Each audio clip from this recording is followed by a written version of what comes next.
That's what you need. Trump's base is a bunch of angry people, and the ones that are really out there, like showing up, the ones that are dying at the rallies and all of that stuff. Those aren't rich, comfortable people. Those are the desperate. Poor. Those are the deeply disturbed, deeply sad, deeply angry, deeply whatever. You're like those folks. I mean, I'm not saying that they're all idiots. I'm not saying that they're all poor. I'm saying that there's a lot of people who are voting for him for a lot of other reasons. But like his really, truly passionate base are made up of folks that are deeply sad or angry about something. If you make over a certain amount a year, I could see the logic behind voting that way. Oh yeah. But that number is upwards of 500,000. Yeah, I mean, I would say higher than that, to be honest with you. But yeah, well, and I think that's really, I mean, and this is where it comes back to selfishness, right? Sure. Because the thing that Trump does very, very well at the way that you do any of this stuff is you got to start with othering. Yeah. You've got to, for sure. You want your through line from here to Israel. Yep. The first thing you have to do is convince that there's those people and there's us. Yeah, don't get me started on how they don't see the fucking irony. That's the first step. And so Trump is very effective at that. With a particular group of people, but that doesn't work if those people are happy and fulfilled and comfortable. Yeah, the people that are voting for Trump right now that are happy and fulfilled and comfortable are folks that are just getting their news from Fox News. They're getting their they've managed to put themselves in their little bubble. Well, nothing Trump does is going to pop that bubble. Trump is immune from all of this stuff. So this was the. I don't want to be clear. I'm not voting for Trump. I'm voting for Biden. I'm not happy about that. Okay, but so that's my problem. And here's I think this might be where you and I because there is am I going to vote for Biden in November if nothing changes? I guess. Let's be real clear here.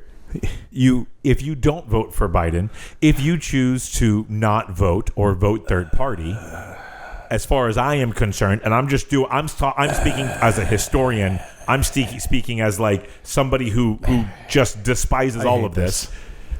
If you don't do it and Trump wins, you are just as culpable as somebody who voted for Trump. I would draw the line here. I know everybody was like Clinton and Trump and Hillary Clinton, but it's the same thing. Everybody's like, oh, whatever. Yeah. But here's the deal. Like, I'd forgive somebody that voted for Trump back in 2016. I voted for Johnson. I voted third party for Johnson. There was a lot of us.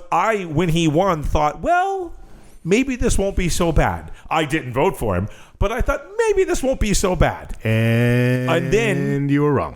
It was much worse, although not as bad as some people thought, but much worse than I was hoping for. And how much worse do you want it than a global pandemic like that? I mean, he shot the bed in. Yes, he did. But we're not going to get into the COVID stuff because I will get in trouble for that. Okay. Here's what I will tell you: for the most part, the folks like there's the sick and the vulnerable and whatever else, and the overwhelmed hospitals and whatever else. Yeah. But like, if you were paying attention and listening, and you followed the directions, not his directions. If you followed the directions and used a lot of stuff, you got vaccinated as soon as you could. You did all of those types of things. You ended up doing okay. More or less, yes. Some folks didn't get lucky, Correct. and those deaths are on his head. Yes. Those are absolutely on his head. But I was prepared for World War III. That's where I was, and we came like within a hair's breadth of it several times. But luckily, I think what we will find out in about 50 years, I probably won't be around for this, but in 50 to 100 years, we're going to find out that the details around, there was a story that kind of just slid across the news about a general telling him no. A military general telling Trump no and refusing to do something that Trump was asking about. Now, what was that thing? We don't know, and there's a lot of speculation and whatever else. And even that story doesn't have enough facts behind it for me to go out and proclaim it. Okay. But there's enough little bits and pieces that make me think that at some point Trump told a general to do something and that general told him no. And I think that right there was the line. I could be wrong. I was not in the Oval Office. But all of that... It's a really short list of the people that could say no to him. Yes. Well, anybody can say no to him. But, yeah. Anyway, so January 6th, all this stuff. At this point, he's an existential threat to democracy. Like, that's not an exaggeration. Okay. That's just...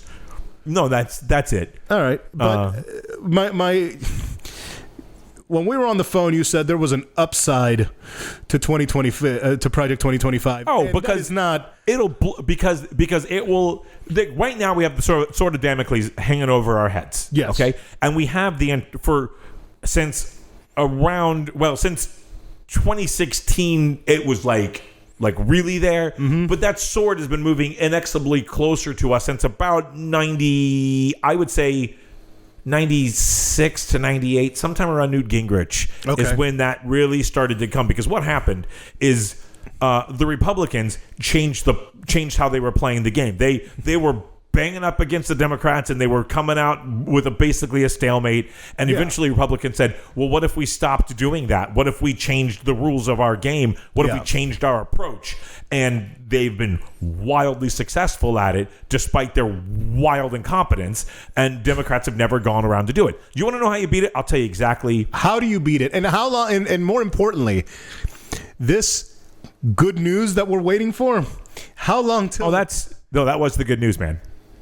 Oh. Yeah, no, the good news is if Project 2025 comes to pass, they're going to try a fascism. The good news is it'll fail, and it'll take about 5 to 10 years for it to run its course, and then we'll be good. I'm a historian, man. I take a long view, okay? 5 to 10 years? Yeah. Here's what you do, though. Here's when I am leaving the country.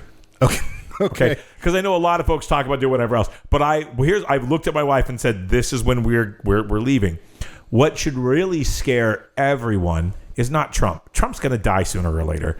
I was really hoping that he and Biden would have matching heart attacks on stage. Oh God, if only. On stage together and just live on TV. Yeah. Because I need them both to go at once. Yeah. I need it to be very clear. I don't want a Tupac Biggie thing. You know what I'm saying? Like, I want them both simultaneously. So if it was foul play, it was somebody who was on both, who went after both of them. Yep. Great. I don't care about that. But speaking of coronavirus, Jesus. So what should scare everybody, and why worry about here is if you get a young, attractive, charismatic Trump. Because what Trump and this group has done mostly is clear the land.